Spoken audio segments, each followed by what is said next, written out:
kuwasikiliza benchi la ufundi la TRA. Kwa sasa mbele yenu ni benchi la ufundi la Mashujaa kutoka mkoa wa Kigoma, na mbele yenu kwa mwalimu Salum Mayanga pamoja na mwakilishi wa wachezaji watazungumza kwa namna gani mmejiandaa kuelekea mchezo wa kesho. Mwalimu, karibu Tabora, na mbele yako ni waandishi wa habari, unaweza kuwaeleza kwa namna gani mmeandaa kikosi kuelekea mchezo wa kesho?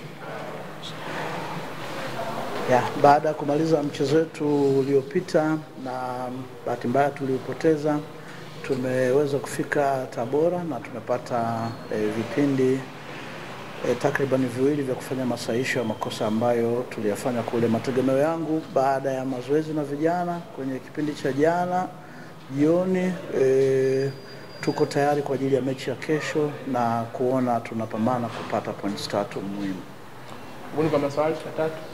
Coach, timu ina zaidi ya siku mbili ikiwa hapa mkoani Tabora na lengo ni kuzoea mazingira hasa ya mechi husika. Labda maandalizi mpaka sasa ya timu, lakini pia kwa wewe kama benchi la ufundi yapoje mpaka sasa? Maandalizi ni mazuri, tumefika na vijana wote na wote wako kwenye afya nzuri. Mategemeo yangu wale watakaopata nafasi ya kucheza watacheza kwa weledi na kuona tunapata ushindi. Swali lingine? Swali la mwisho. Coach, labda tunatamani tufahamu, umesema wachezaji wako vizuri, labda kuna mchezaji yeyote ambaye ana injury, yani labda ambaye anaweza kukosa mchezo wa kesho? Tuko na vijana 31 wote wako timamu kwenye miili na akili zao.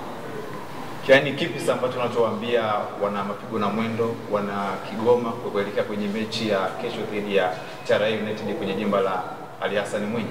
Tumepoteza mechi mbili zilizopita, niwaambie tusikate tamaa, tuwe kwenye hali ya kupambana. Sisi tunaahidi tutafanya kazi kwa kujituma na kwa maarifa ya juu kuona tunapata ushindi, na wao pia watuunge mkono. Nashukuru sana. Asante.